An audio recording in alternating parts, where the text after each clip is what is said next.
tema video, ya, satu tujuan video, beberapa tujuan membuat video untuk bisnis. Nah, ini antara lain yang pertama menjelaskan dengan detail produk kita, kemudian menjelaskan cara pakai atau menikmati produk, menjawab pertanyaan, ya, kemudian menunjukkan pelanggan atau testimoni itu, dan menghibur.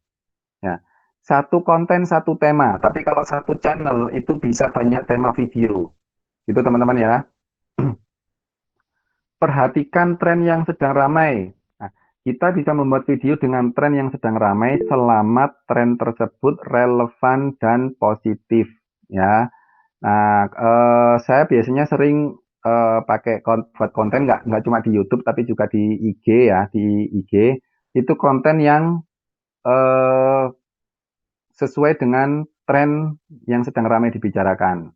Nah, dulu kan ada sempat ramai pembicaraan tentang layangan putus. Nah, saya di IG bikin tuh postingan tentang layangan putus. Nah, itu banyak sekali responnya, banyak interaksinya. Kemudian ada waktu lagi rame orang bicara cross hijaber, saya bikin konten tentang cross hijaber. Nah, itu ternyata responnya luar biasa. Luar biasa, banyak dibagikan konten-konten di IG saya itu. Kalau sekarang ini kontennya apa yang sedang ramai dibicarakan? Wacana new normal, ya. Wacana atau pemberlakuan aturan new normal atau normal baru. Teman-teman bisa bikin konten yang berhubungan dengan new normal tersebut. Ya, misalkan video cuci tangan yang baik dan benar, gitu kan? Atau yang seperti yang saya bilang tadi, kasih judul outfit of the day saat new normal. Nah, pasti banyak yang penasaran, apa sih OTD-nya new normal itu?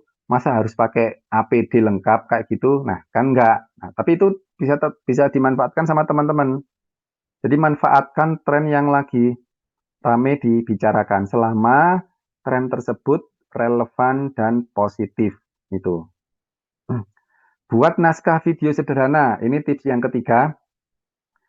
Buat ini tips untuk teman-teman yang baru mengawali ya, yang baru pertama kali ngevlog atau pertama kali bikin video di YouTube, bikin naskah. Nah, kalau teman-teman sudah terbiasa ngevlog sih nggak masalah gitu ya, terbiasa bicara di depan umum sih nggak masalah. Tapi kalau yang nggak terbiasa bicara di depan umum, kalau nggak pakai naskah, itu nanti ada kayak kecanggungan, ada rasa canggung saat bicara di depan kamera. Saya dulu pertama kali juga seperti itu, canggung kalau ngevlog gitu ya, kayak gimana gitu rasanya. Tapi kalau kita bikin naskah, kita akan tahu apa yang akan dibicarakan, gitu loh. Kalau nggak pakai naskah, kadang-kadang pasti nanti akan terlalu banyak jedanya, terlalu banyak berhentinya. Kayak gitu. Apalagi ya dalam hati mikir, ini apalagi yang mau dibicarakan, apalagi yang mau direkam. Nah, tapi kalau pakai naskah kan akan jadi lancar gitu ya. Eh, Sementara tangan kanan tangan kanan merekam objek atau merekam wajah kita misalkan gitu ya. Tangan kiri megang kertas yang ada naskahnya itu sambil baca, sambil ngelirik sekilas-sekilas. Kayak kalau di televisi itu namanya prompter gitu ya. Prompter atau saat waktu pembawa berita itu mereka menatap layar video sambil di depannya itu ada prompter, ada naskahnya. Teman-teman juga bisa bikin seperti itu. Bikin naskah video sederhana. Seperti ini contohnya naskah untuk bisnis kopi nih. Hai penonton, selamat datang di video kami di channel XXX. Di video ini kami akan bercerita mengenai proses pembuatan biji kopi di kafe dan bla bla bla bla. Itu teman-teman ya. Oke. Kemudian tips yang keempat, perhatikan suasana tempat rekam. Kalau misalkan rekamnya di ruangan, di rumah, buat rekaman di dalam ruangan yang tidak berisik. Tutup jendela rapat-rapat, kunci pintunya biar orang lain nggak bisa masuk. Itu ya. Pastikan area rekaman memiliki pencahayaan yang cukup. Kalau jangan remang-remang, nyalakan lampunya. Apalagi kalau misalkan teman-teman ngerekamnya pas malam hari gitu ya. Kemudian kalau bisa arah arah lampu itu searah dengan kita. Jadi kalau misalkan kameranya di depan gitu ya, kameranya di depan, gitu. Eh, arah lampunya juga harus menyorot wajah kita, biar kelihatan jelas. Jangan sampai eh, lampunya ada di belakang diri kita, sementara kameranya ada di depan. Nanti ada apa? Ada jadinya silau kan, jadinya agak ngeblur di kamera itu. Kemudian atur background yang akan masuk ke dalam video agar tampak menarik. Bila perlu temboknya dikasih hiasan dinding, dikasih apa wallpaper, biar apa? Biar kelihatan menarik kalau kita lagi ngevlog menampilkan wajah kita. Terus pastikan subjek atau orang di dalam video berpenampilan menarik. Kalau ngevlog, ya pastikan kita berpenampilan menarik, habis mandi, terus kemudian pakai baju yang menarik. Jangan sampai kita ngevlog setelah baru bangun tidur, pas waktu uyel-uyelan gitu. Tips yang kelima, merekam dengan smartphone atau kamera. Kalau sekarang kan sudah banyak smartphone yang apa punya kualitas rekaman yang baik ya. Kalau misalkan belum punya apa belum bisa menabung untuk beli kamera mirrorless atau DSLR, ya pakai saja smartphone yang sudah ada. Toh nanti juga bisa diedit gitu ya. Oke. Tapi kalau teman-teman merekam di luar, teman-teman harus punya mikrofon khusus ya, biar kualitas suara jika suara dari sebuah video tidak jernih, maka penonton akan merasa terganggu. Nah, kalau teman-teman bisa apa merekamnya di luar, di ruangan yang agak-agak bising gitu ya, pakai mikrofon khusus biar suara dari luar itu nggak mendistorsi atau bisa difilter dari oleh mikrofon tersebut. Jadi hanya suara kita saja yang akan terekam dengan baik. Edit video supaya hasilnya lebih baik. Nah, setelah merekam jangan lupa mengedit gitu ya. Tips mengedit, gunakan aplikasi di smartphone untuk memotong video, menambahkan filter dan musik. Kalau teman-teman upload di YouTube itu ada namanya Studio YouTube. Itu juga bisa untuk menambahkan musik ya. Teman-teman nanti di situ dipilihkan sama YouTube disediakan musik yang free hak cipta, yang bebas hak cipta. Artinya musik itu nggak akan diklaim melanggar hak cipta karena memang itu khusus disediakan oleh YouTube. Potong bagian yang salah atau tidak menarik, tambahkan filter dan musik yang sesuai dengan tema. Nah, terus ini yang perlu diperhatikan teman-teman. Kalau video tentang bisnis atau video iklan itu sebaiknya tidak terlalu panjang. Durasinya antara 30 detik sampai 2 menit. Itu udah paling maksimal ya. Orang akan bosen kalau menonton video iklan ya. Coba lihat kalau teman-teman lihat TV, kalau ada iklan pasti ganti channel ya kan? Itu sama, kalau di YouTube juga gitu. Kalau ada iklan pasti di skip gitu ya. Pasti di skip, ditekan tombol skipnya.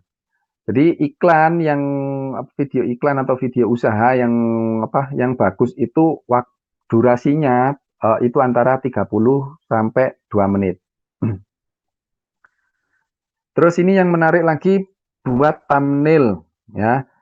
Biasanya kalau untuk teman-teman yang pemula yang mulai bikin video itu mereka thumbnailnya diserahkan otomatis ke YouTube. Jadi YouTube yang memilih secara otomatis thumbnailnya.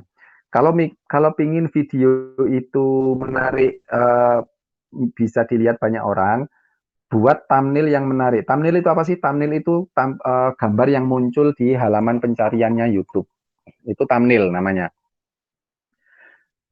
Tips thumbnail yang menarik, yang pertama gunakan foto close up orang dengan kontak mata. Nah, matanya menatap kamera ya, bukan pas lagi meleng ke kanan atau meleng ke kiri, tapi pas menatap kamera. Tampilkan emosi yang kuat, misalnya sedang tertawa lepas, atau kalau misalkan video kontennya itu apa konten yang kuat, yang punya aura kuat, bikin konten apa, bikin thumbnail yang seperti seolah menggeram gitu. Gunakan warna background yang terang. Nah, kalau misalkan kita pakai baju putih, di belakang backgroundnya harus yang kontras. Nah, gunakan gambar yang kontras dengan garis outline. Nah, ini kayak contoh-contoh thumbnail di atas punyanya Bayu Skak ini kan warnanya kan kontras semua ya. Terus tulis judul seru di thumbnail. Nah, ini kayak misalkan ini gak iso turu, lidah orang Jawa. Jadi judulnya itu dibikin apa? Pakai font yang besar ya, pakai font yang besar, terus kontras sekali dengan backgroundnya. Konsisten dengan tema thumbnail. Kalau misalkan thumbnailnya kebanyakan pakai background warna biru, ya udah biru terus gitu, ya. Kenapa harus konsisten dengan thumbnail? Jadi kalau orang lihat di pencariannya YouTube, mereka kan langsung ingat, oh ini pasti videonya si itu ya, tanpa harus melihat siapa yang upload gitu. Karena yang pertama kali dilihat orang itu pasti gambar, bukan tulisannya. Tips yang kesembilan yaitu buat video secara konsisten. Buat video dengan konsisten supaya penonton tahu bahwa kita rutin membuat video dan mereka menunggu video kita selanjutnya. Nah, jangan sampai kita bikin videonya 1 bulan sekali, 2 bulan sekali, atau malah 1 tahun sekali. Jarang bikin video. Kalau pingin channel kita banyak subscribernya, pingin orang-orang terus mengunjungi atau terus melihat video kita, ya bikin konten yang konsisten, bikin video yang konsisten. Buat video secara berkelanjutan atau berseri. Nah, tips membuat video yang berkelanjutan itu buat konten yang ringan, kemudian realistis dengan proses pembuatan video, buat beberapa video dalam 1 hari syuting. Misalkan teman-teman nggak punya banyak waktu, nggak bisa keluar setiap saat gitu ya, jadwalkan atau buat 1 hari untuk digunakan merekam kegiatan atau merekam adegan-adegan yang dibutuhkan untuk membuat video tersebut. Buat video yang interaktif. Nah, ini juga sehubungan dengan algoritmanya itu tadi, algoritma media sosial ya. Video yang interaktif sangat efektif untuk menunjukkan kepada pengikut atau subscriber bahwa kita peduli dengan mereka. Untuk membuat video yang interaktif, kita bisa bertanya langsung kepada follower atau subscriber dan buat video berdasarkan respon. Nggak harus tanya di subscribernya YouTube. Teman-teman bisa juga bertanya misalkan yang punya IG, bisa tanya di teman-teman di IG itu, kira-kira saya mau enaknya bikin video apa ya? Nah, kalau kemudian ada yang usul, nanti kalau videonya sudah tayang, bagikan kembali di IG, entah itu berupa thumbnailnya atau cuplikan videonya, kemudian tag atau mention follower yang sudah mengusulkan atau memberi ide tersebut. Nah, ini apa gunanya? Ya ini tadi, untuk menunjukkan pada follower bahwa kita peduli dengan mereka. Kita bisa membangun ikatan emosi yang kuat antara brand, baik diri kita maupun brand produk kita, dengan follower. Itu teman-teman ya. Minta saran kepada pengikut untuk ide video berikutnya. Nah, pengikut ini nggak harus subscriber di YouTube ya teman-teman ya. Saya ulangi lagi. Pengikut ini pokoknya semua pengikut di media sosial, baik itu di YouTube, di IG, FB, atau di Twitter. Tanya saja, kira-kira enaknya saya bikin apa guys videonya, temanya tentang apa, itu. Kemudian berikutnya minta pengikut untuk mengirimkan gambar atau video yang dapat dimasukkan. Nah, mungkin kayak semacam video testimoni. Nah, biar kasih teman-teman bisa meminta kepada follower, minta dong aku testimoninya nanti tak masukin di channel YouTube-ku. Nah, seperti itu ya. Kuis. Nah, ini kuis lagi. Nanti kalau teman-teman bisa menjawab ya di menu chatting, sebutkan 3 tips membuat video yang baik. Tadi kalau nggak salah ada sampai 11 ya. Terus kemudian mengapa bisnis perlu membuat channel di YouTube? Nah, ini silakan dijawab di kolom chatting untuk mengingat-ingat ya. Kemudian apa lagi ini? Apa yang ternyata sudah ini. Tadi kita sudah mempelajari manfaat membangun merek dengan video. YouTube berpotensi karena memudahkan pelanggan untuk menemukan bisnis, strategi membangun merek, dan tips membuat video. Nah, ada pertanyaan. Kalau ada pertanyaan, teman-teman bisa bisa tulis di kolom ini ya, teman-teman ya. Bisa tulis di kolom chatting pertanyaannya, pakai tagar atau pakai hashtag ASK, biar saya bisa membedakan dengan komentar-komentar yang lain. Bentar, saya ketikkan di sini teman-teman ya. Pakai as, oke. Nah, ini bentar. Siapa ini yang tanya? Mbak Rahmadita Syafaat, ya benar ya? Harus pakai niche tertentu. Kalau videonya video bisnis, itu nggak harus, ya otomatis niche-nya menyesuaikan dengan jenis usahanya itu tadi, Mbak. Jadi kalau usahanya kuliner ya otomatis niche-nya kan kuliner gitu ya. Tapi kalau teman-teman ingin membangun personal branding, ingin membangun personal branding sebagai vlogger, ya harus memilih niche yang dikuasai atau yang disukai. Kalau teman-teman menguasai, ingin dikenal sebagai vlogger kuliner atau YouTuber kuliner, ya otomatis semua kontennya kuliner, gitu lah. Kalau teman-teman ingin membangun branding sebagai YouTuber traveling, ya otomatis di dalam channel itu semua kontennya berhubungan dengan traveling, itu. Oke, dari Mbak Priscila, untuk ngepost video bisnis lebih baik di akun pribadi atau di akun bisnisnya sekalian? Lebih baik bikin akun bisnis, Mbak, biar nggak kecampur-campur ya, biar nggak istilahnya itu ya, biar nggak terganggu dengan antara konten bisnis dengan konten pribadi itu ya. Kecuali ya seperti yang saya bilang tadi, kalau Mbak Priscila ingin membangun image atau personal branding sebagai vlogger tema tertentu, ya silakan. Tapi kalau Mbak Priscila ingin membesarkan channel bisnisnya, ya saya sarankan sih pakai channel bisnis sendiri. Harus dipisahkan antara channel pribadi sama channel bisnisnya. Saya jawabannya sekalian saya ketik di sini teman-teman ya, secara singkatnya. Pisahkan channel bisnis dengan channel pribadi.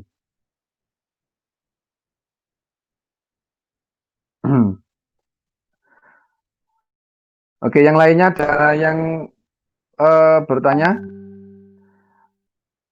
Nah, kalau punya channel bisnis dan channel pribadi, jadi punya dua channel ya. Nanti kita bisa teman-teman bisa saling saling saling promosi silang, gitulah. Misalkan di channel pribadinya subscribernya udah banyak tuh. Nah, teman-teman bisa mempromosikan channel bisnisnya teman-teman sendiri. Saya punya channel bisnis, mohon sekalian nanti di subscribe ya, cuplikan videonya seperti ini. Nah, itu namanya saling promosi. Jadi lebih baik ya memang harus punya channel bisnis sendiri, jangan dicampur dengan channel pribadi. Itu teman-teman ya. Ada lainnya, teman-teman, yang ingin bertanya, yang masih kurang jelas dengan materi yang saya sampaikan tadi? Kalau pertanyaan bisa disampaikan di kolom chatting ya, pakai hashtag ASK. Mas Dayat masih ada waktu, Mas?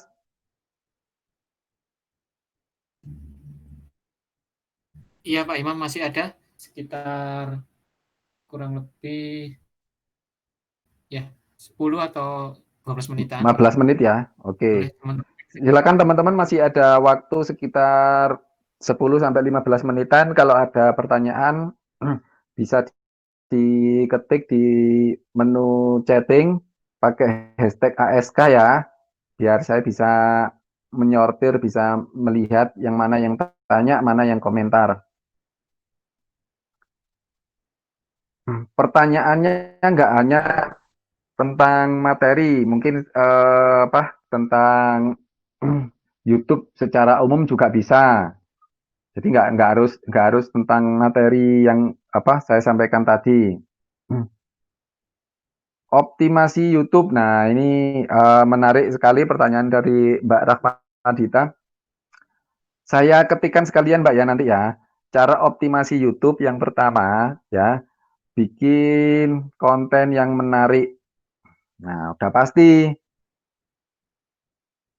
Oh, ini Masnya mohon maaf Mas Rahmat. Saya kira tadi saya tadi bacanya Rahmadita. Ternyata Rahmadinata. Mohon maaf Mas Rahmat ya. Oke. Optimasi YouTube yang pertama bikin konten yang menarik. Nah, ini benar. Saya ketikkan sekalian ya teman-teman ya. Saya ngomong sekalian, saya ketikkan jawabannya. Kemudian 2, optimasi kata tempatkan atau optimasi kata kunci. Tempatkan kata kunci yang diinginkan pada bagian judul dan deskripsi serta tag. Nah, itu. Terus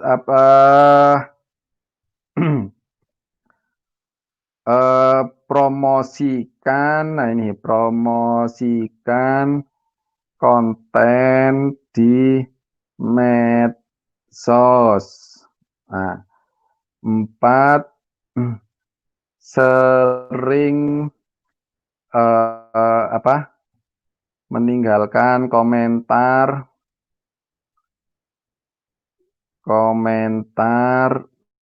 di channel orang lain. Tuh, sering meninggalkan komentar atau subscribe. Sama kayak misalkan teman-teman bisa kayak minta fullback dong, nggak gitu ya. Kita juga gitu kalau pingin ingin dilihat orang lain, kita juga harus melihat videonya orang lain, gitu ya. Nah, seperti ini Mas Rahmat. Ini untuk tips optimasi YouTube-nya. Nah, ini kalau dalam satu YouTube berbagai niche, bagaimana lebih baik mana, fokus satu atau gimana? Tergantung Mas Rahmat pinginnya yang disukai atau yang dikuasai niche yang mana, ya. Pilih niche yang disukai atau dikuasai. Fokus pada ini aja. Fokus pada satu niche yang disukai atau dikuasai. Kalau memang misalkan yang menguasai tema kuliner, ya udah kontennya dalam satu channel itu kontennya tentang kuliner semua, jangan campur aduk. Kalau misalkan menguasai tentang traveling, ya kontennya tentang traveling semua, jangan campur traveling, kemudian vlog pribadi, isinya keluh kesah segala macam gitu. Ini untuk membangun subscriber, ini untuk membangun membangun personal brandingnya teman-teman, gitu ya. Oke, bagaimana kita bisa optimalkan algoritma YouTube agar membuat video yang kita muncul di recommendation explore creator on the rise. Apa Mas punya insight bagaimana sistem algoritma memilah untuk ditampilkan di bagian tersebut? Ini kalau algoritmanya YouTube ini beda ya, beda dengan algoritma media sosial yang lain. Algoritmanya YouTube itu dibagi menjadi 2, Mas siapa ini sebentar? Mas Alvin ya, Mas Alvin. Yang pertama algoritma pencarian, saya ketikkan sekalian ya. Algoritma YouTube ada 2. 1, algoritma pencarian sama kayak algoritmanya Google. Ya. Jadi berdasarkan kata kunci. Berdasarkan kata kunci itu. Kemudian ada lagi namanya algoritma rekomendasi. Algoritma rekomendasi. Rekomendasi. Nah, kalau yang algoritma rekomendasi ini berdasarkan perilaku pengguna. Nah, ini. Jadi Jadi gini, itu tadi Mas Alvin ya. Jadi algoritma YouTube itu algoritmanya ada dua. Yang pertama algoritma pencarian sama seperti algoritmanya Google berdasarkan kata kunci. Kalau ada orang mencari di tombol pencariannya YouTube, dia memasukkan kata kunci tertentu, maka video yang mengandung kata kunci itu yang akan ditampilkan di halaman pertama. Nah, terus YouTube juga punya algoritma rekomendasi. Kalau teman-teman lihat, kalau lihat di YouTube itu kan pasti ada video recommended tuh, video rekomendasi. Nah, ini algoritmanya beda lagi. Algoritma rekomendasi itu berdasarkan perilaku pengguna. Jadi kalau misalkan pengguna banyak menonton video tentang ini, maka yang direkomendasikan video yang pernah ditonton atau yang sesuai dengan perilaku tontonan kita itu tadi. Itu Mas Alvin ya, secara ringkas ya. Kalau dijelaskan sih ya banyak faktornya kalau membedah algoritmanya YouTube itu. Tapi kalau secara singkat seperti ini Mas Alvin ya. Kalau untuk optimasi di algoritma pencarian dulu. Algoritma pencarian itu yang dioptimasi. Kalau algoritma rekomendasi itu kita nggak bisa mengoptimasi secara langsung karena itu memang berdasarkan perilaku pengguna. Kalau mau mengoptimasi YouTube, ya optimasi di algoritma pencariannya, Mas. Caranya seperti apa? Caranya seperti yang sudah saya jawab untuk pertanyaannya Mas Rahmat tadi ya. Bikin konten, kemudian kata kunci menempatkan kata kunci di bagian judul, deskripsi, dan tag, serta promosi. Itu jangan lupa. Itu Mas Aldwin ya. Ada yang kurang jelas lagi mungkin teman-teman? Bagaimana Mas Alvin? Mungkin sudah bisa membantu ya. Oke, terima kasih juga atas pertanyaannya. Yang lainnya mungkin teman-teman ada yang bertanya?